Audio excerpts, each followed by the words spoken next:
مشکلات درپیش ہوئے ہیں۔ بیماریاں شریعت دو حصوں میں تقسیم کرتے ہیں۔ بعض بیماریاں وہ ہوتی ہیں جو اللہ کی طرف سے ہوتے ہیں، بعض بیماریاں وہ ہوتی ہیں جو ہم خود کریٹ کرتے ہیں۔ وہ بیماریاں وہ چیزیں بغاوت ہے فطرت سے۔ اب میں بریسٹ کینسر کے بارے میں بات کروں گا۔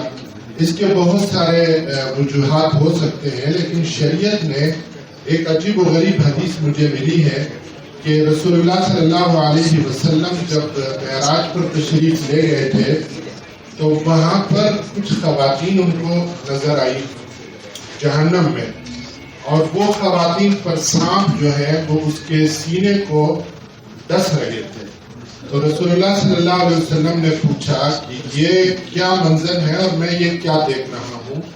تو سیدنا جبرائیل نے فرمایا کہ یہ وہ خواتین ہے جو اپنے بچوں کو دودھ نہیں پلاتی تھی۔ تو دودھ جو ہے وہ بچے کی حق ہے، اگر یہ حق ماری جائے تو اس کا سائیڈ ایفیکٹ جو ہے وہ بریسٹ کینسر ہو سکتا ہے۔ میں یہ نہیں کہتا ہوں کہ لازماً یہی ہوگا، لیکن یہ ہو سکتا ہے۔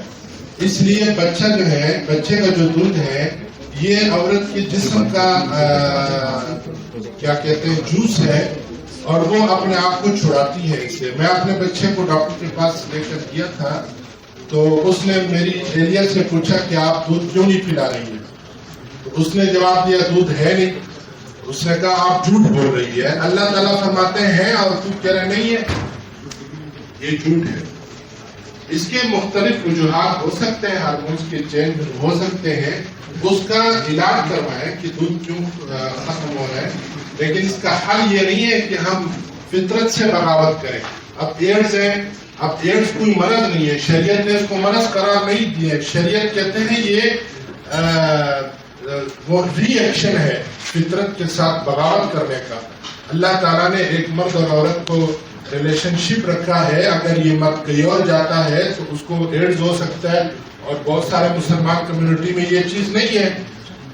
تو اس کا مطلب یہ ہے کہ ہم فطرت سے بغاوت نہ کریں، اور ہمارا دین ایسا دین ہے کہ اللہ تعالیٰ فرماتے ہیں اگر تم کائنات سے نکلنا چاہتے ہو تو تم نکل لو، تم دیکھ لو تم کیسے نکل سکتے ہو۔